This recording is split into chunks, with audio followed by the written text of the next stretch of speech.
Regulator SEBI की होने वाली है बोर्ड बैठक और इस बोर्ड बैठक का दिन शुभ दिन तय हुआ है 18 दिसंबर। इसमें कई बड़े प्रस्तावों पर होने वाली है बातचीत और उनको मिलेगी मंजूरी भी। पूरी बड़ी और एक्सक्लूसिव जानकारी लेकर जुड़ रहे हैं हमारे साथ हमारे वरिष्ठ सहयोगी ब्रजेश कुमार। ब्रजेश बताइए, 18 दिसंबर की बोर्ड बैठक, क्या कुछ मुद्दे हैं जिन पर चर्चा और फैसले होंगे? बिल्कुल, मुद्दे काफ़ी सारे हैं, लेकिन जो 5-6 चीज़ें बड़ी हैं वो उसमें से सबसे अहम मुद्दा है एसएमई के आईपीओ के नियम। यानी जो मौजूदा नियम है इनकी समीक्षा की जाएगी और उसमें जो बड़ा बदलाव जिसकी बात कही जा रही है वो ये होगा कि जो एप्लीकेशन साइज़ अभी 1 लाख रुपए का है उसको बढ़ा करके 2 लाख या 4 लाख इस तरह का प्रस्ताव है कि ये कर दिया जाए। 2 लाख इसलिए कि सीधा एक डबल कर दिया जाए, एक व्यू ये है। दूसरा व्यू ये है कि जिस हिसाब से मार्केट बढ़ा है उस हिसाब से एप्लीकेशन साइज़ को भी बढ़ा दिया जाए। 4 गुना सेंसेक्स निफ्टी बढ़े हैं तो उस हिसाब से इसको भी बढ़ा दिया जाए। दूसरा ये है कि जो मिनिमम इशू साइज़ है उसको कम से कम 10 करोड़ रुपए कर दिया जाए। एक ये है प्रमोटर का लॉक इन 5 साल कर दिया जाए।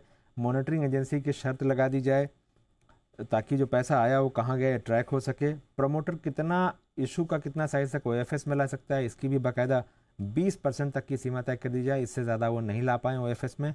और मेन बोर्ड की तरह ही जो है इशू में जो शेयर एलोकेट होते हैं वो हों और डिस्क्लोज़र तिमाही करना पड़े। ये एक एसएमई के नियम की बातें मुख्य हैं।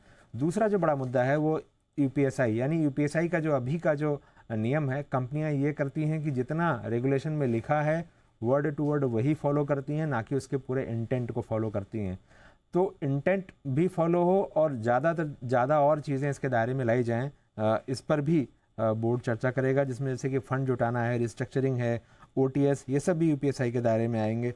अगर कोई फैमिली एग्रीमेंट है कि कोई दूसरा एग्रीमेंट है जिससे कंपनी के कंट्रोल पर असर पड़ता है तो उसे भी यूपीएसआई में माना जाएगा। कॉर्पोरेट इंसॉल्वेंसी के जो भी अपडेट्स हैं वो भी यूपीएसआई होंगे। रेटिंग में कमी हुई या रेटिंग बढ़ी वो भी यूपीएसआई होगा। फॉरेंसिक ऑडिट का ऑर्डर आया अगर किसी गड़बड़ी की वजह से, ये भी यूपीएसआई के दायरे में आएगा। गारंटी, इंडेमनिटी और इस तरह की चीज़ें जो देते हैं ये भी सारी यूपीएसआई के दायरे में आएंगी।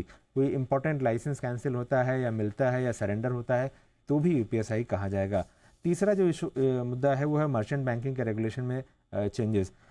ये जो नियम है वो इसमें प्रस्ताव किया गया है कि अभी मर्चेंट बैंकर के लिए एक ही टाइप के लाइसेंस की व्यवस्था है।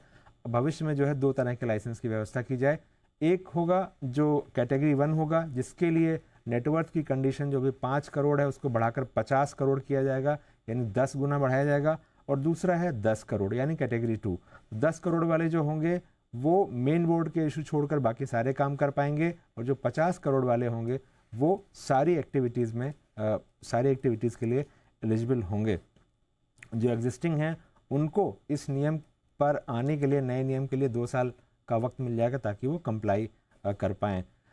इसके अलावा जो एक और अहम मुद्दा है वो परफॉर्मेंस वैलिडेशन एजेंसी का है, यानी जो भी दावे करते हैं इन्वेस्टमेंट एडवाइज़र, रिसर्च एनालिस्ट या एल्गो वाले, वो दावे वाकई में सही हैं या नहीं इसकी परख करने के लिए जो परफॉर्मेंस वैलिडेशन एजेंसी का कॉन्सेप्ट है इसका फ्रेमवर्क जो है वो अप्रूव किया जाएगा। पब्लिक इंटरेस्ट डायरेक्टर, यानी जो स्टॉक एक्सचेंज, डिपॉजिटरीज और क्लियरिंग कॉरपोरेशन के इंडिपेंडेंट डायरेक्टर होते हैं, इनके अपॉइंटमेंट के नियम में थोड़ी सी रियायत दी जाएगी, क्योंकि ये बातें कही जा रही हैं कि बहुत सारे काबिल लोग हैं मार्केट में, लेकिन वो ये जो बाध्यताएं लगी हैं अपॉइंटमेंट की, इसकी वजह से वो नहीं जुड़ पा रहे हैं और बाज़ार में और काबिल लोग उनको नहीं मिल रहे हैं, यानी एक्सचेंजेस को, क्लियरिंग कॉरपोरेशन और डिपॉजिटरीज को। साथ ही उनकी जो सीटिंग फीस है उसके अलावा उनको अधिकतम 30 लाख रुपए तक का फिक्स रेम्युनरेशन दिया जा सके, इस पर भी जो है फैसला हो सकता है। इसके अलावा कस्टोडियन के जो नियम हैं, जो कि मार्केट का साइज़, जब कस्टोडियन के नियम आए थे 2002 में तो उस वक्त करीब 2 करोड़ 70 लाख रुपए थी कस्टोडियन के एसेट, जो अब बढ़कर 278 लाख करोड़ हो चुकी, यानी इतना बड़ा जंप आया है। तो इससे जुड़े जो नियम हैं उनको भी दुरुस्त करने की ज़रूरत है और इसलिए से भी इससे जुड़े नियम पर भी विचार करेगा, बदलाव पर विचार करेगा। साथ ही म्यूचुअल फंड और इन्वेस्ट रीट से जुड़े भी कुछ नियमों पर चर्चा होने की उम्मीद है। ओके, तो लंबा चौड़ा एजेंडा है, सुबह से शाम तक, देर शाम तक चलेगी मीटिंग? चलनी तो चाहिए। और जब तक मीटिंग खत्म नहीं होगी आप तो ऑफिस से जाएंगे नहीं? हाँ, पूरी खत्म करके उसके बाद सब पढ़ के समझ के लिंक देकर बिल्कुल उसके आगे की कहानी भी समझकर आगे की कहानी। तो the busy days for Brajesh on 18th।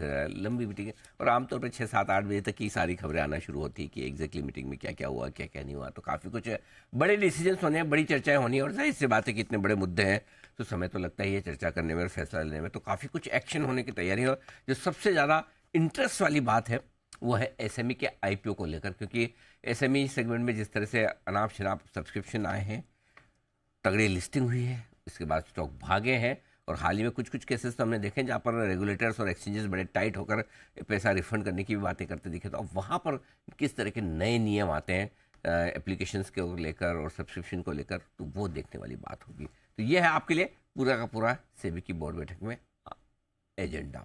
इस बीच बाजार आखिरी आधे घंटे में प्रवेश करते हुए दिन के लो पॉइंट पर है।